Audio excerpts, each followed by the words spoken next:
topic that I'll be presenting today is novel targeted agent in metastatic CRC.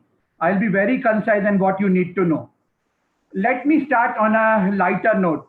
I'll advise you not to look at this beautiful couple, but please look at what they are doing because this is high-tech technology at the very best. This is for the first time I can see three arrows being shot by a single bow. So jokes apart, what we need to know is the first arrow should stand for conventional chemotherapy. The second arrow should stand for adding of anti-VEGF or anti-EGFR therapy. And the third arrow, that is the crux of my presentation, is you need to add on a novel targeted therapy as and when needed. This will be the best way to approach a metastatic colorectal cancer. Now the first question to everybody is, what is the need for novel targeted therapy in metastatic colorectal cancer? So I'll advise everyone who are interested to read this beautiful chapter in this ESCO educational book 2020. There were 4 take-home messages in this presentation.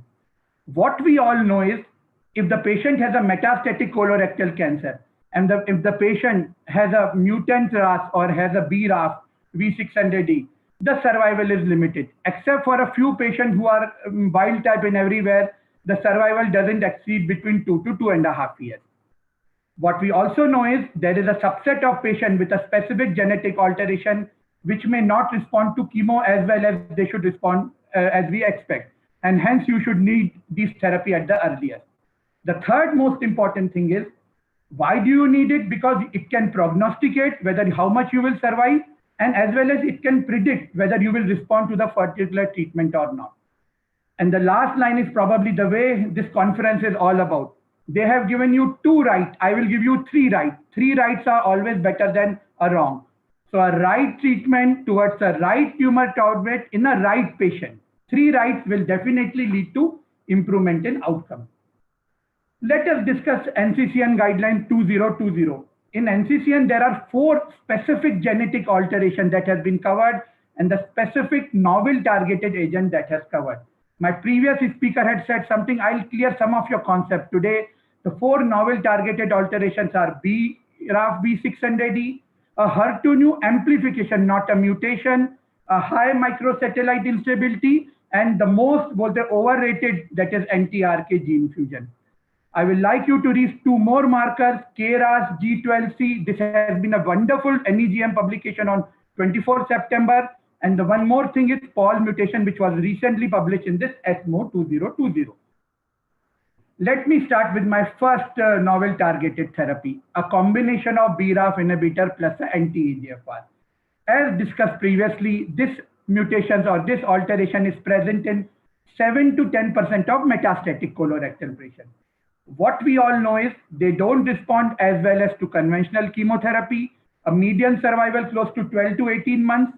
And what we also know is there is a suboptimal response to anti-EGFR therapy.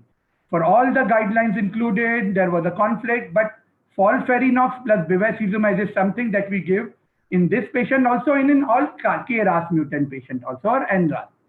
Now, when you look into the data, these are earlier 1B and 2 studies. Just look into the boxes that I am giving. Small studies, but what it told you is, at best, these patients with chemo has a response of not more than 25 to 30. But if you start using a targeted therapy, please understand, these were the patients who were used after 2 to 3 lines of chemotherapy. If you get a response rate more than 30%, this is something that you should start taking interest in. If you look into the best and best of median progression-free survival, 4 to 7 months. And if you look into the overall survival in all these studies, it was 8 to 12 months. Basically, it combined anti-BRAF with either an anti-EGFR with a MEK or a chemo.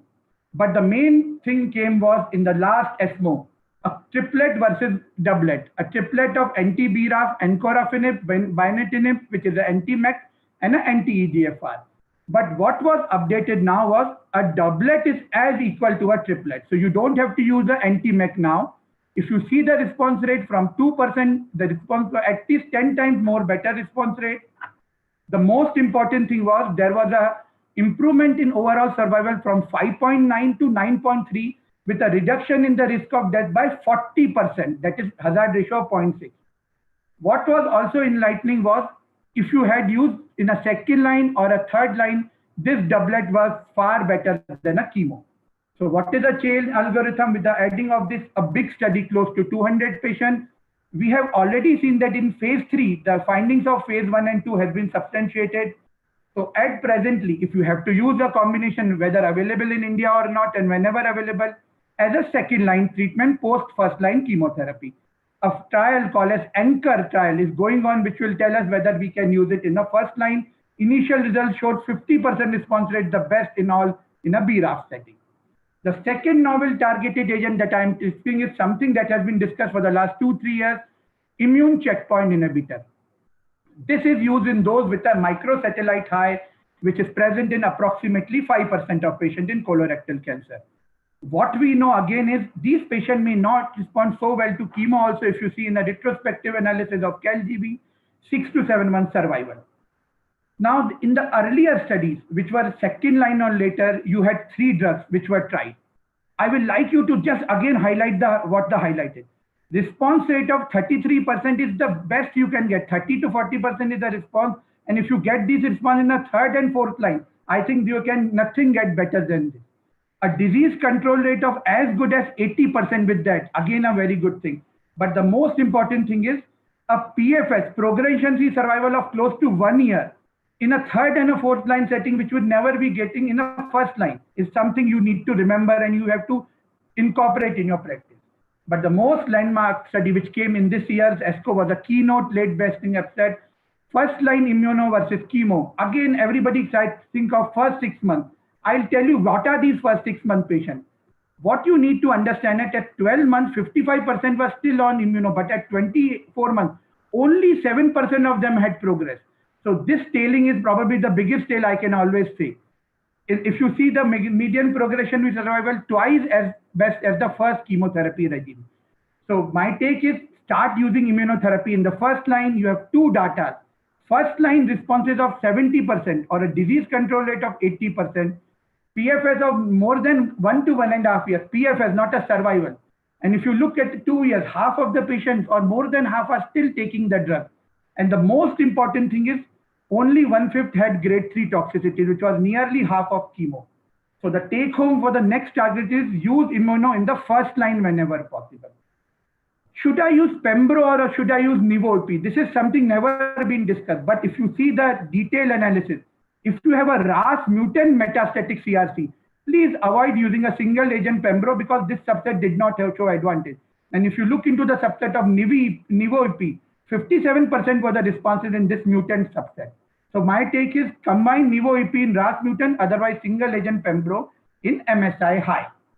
This is an added mutation which was in this ESMO presented by Benoit et al. What is showed that there is a POL mutation which was previously described in CA endometrium. POL stands for polymerase epsilon. So those patients who have this mutation, which we need to suspect in a high TMB patient with a stable MSI, if you give nivolumab, all the patients in colorectal had responded. Just see the boxes. CR, PR, everybody in colorectal responded. In fact, what they say the best drug for POL mutation and the best organ where it works is a colon. So you had an improved PFS, you have an improved OS, and you should start looking for it because the results are just fantastic. The third targeted agent that I wanted novel is a dual. Somebody told that I had used one single agent HER2/neu. That is wrong concept. Single agent HER2/neu does not work in HER2/neu amplification except for in a GE cancer and in breast. Whenever you give an agent, it should always be a dual HER2/neu agent because a single agent will not cause inhibition of the target. Again, should you do it upfront? The answer is no or maybe. Suppose if you progresses on left line colorectal cancer in a patient who is RAS and BRAF wild type, 10 to 14% of them will have a HER2/neu amplification. And if you look into the landmark studies, again, I would like to put you to in the drugs used. Trans-2 LEPA, Trans-2 Pertuzumab, Trans-2 Pertuzumab. These sets of patients are all third or fourth line patients which respond less than 10%. And here you have a drug which gives 40% response. In India, if you have money, Trans-Pertuzumab. If you don't have money, Trans-2 Lepatinib. The heartening part came in this ESCO 2020 where you had a Destiny study presented. These were the patients who had even progressed on the third line dual HER2/neu. So in a fourth line, if you can use a trastuzumab deruxtecan, you still can go ahead with a 45% response rate with a progression-free survival of 6.2 slides only. How do you compare your HER2/neu with the chemotherapy? If you see the responses, far better than the lower one with 1 to 10% responses. So the take home is you should start using a doublet combination in those who fail on a first line EGFR therapy. My fourth target is also a thing which has been published in this NEJM 24 September. KRAS G1260. It is not so rare mutation, and this has been presented in this ESCO 2000, a code break study 100. What it suggested is this tablet works in 10% of the patient in a fourth line against 2%. But what was heartening was in the patient who are treated on fourth and fifth line, you can still get a progression-free survival of 4 to 5 months with an overall survival of 10 months. So again, a thing which we are progressing. And the last novel target is larotrectinib and entrectinib. Most, I can say, this is a mutation which is present in only 0.2 and 0.5%. And if you look into the Foundation Medicine data of India, only 2 patients in India has been diagnosed with NTRK mutation till now. The good thing is if you are lucky enough, you will have this mutation. This is a wonderful drug. In those patients of colorectal, which was presented in this ESCO-GU, all of the patients who had this responded to larotrectinib. So if you are lucky enough, this drug is really going to make a difference in this set of a patient with entrectinib. Apart from this, you should also start doing a NGS. You will find other alteration. In fact, I have a patient with ALK rearrangement in metastatic colorectal cancer, and I have started that patient on alectinib, and that drug is working in a fourth line for my patient. So that is something that you should start doing it. If you do it, you may get new alteration. So if I have to summarize my presentation, novel targeted therapy based on unique genetic alteration has revolutionized the treatment of metastatic colorectal cancer. Again, drugs based on these newer targets, as I showed you in the previous slides, has led to better disease control, better PFS, and definitely better OS. And again, what was the crux of this presentation and this conference is one size fits all study should be replaced by an individualized approach. And I end it. You have seen 3 arrows, the heroine and hero was. The first arrow is overall response rate, which should increase. The second arrow is a PFS, which should increase. And the third, which is the most important arrow, is overall survival should increase with the addition of these targeted agents. So a right treatment in a right person at the right time is the right way to approach in a metastatic colorectal cancer. I thank you all for a patient here.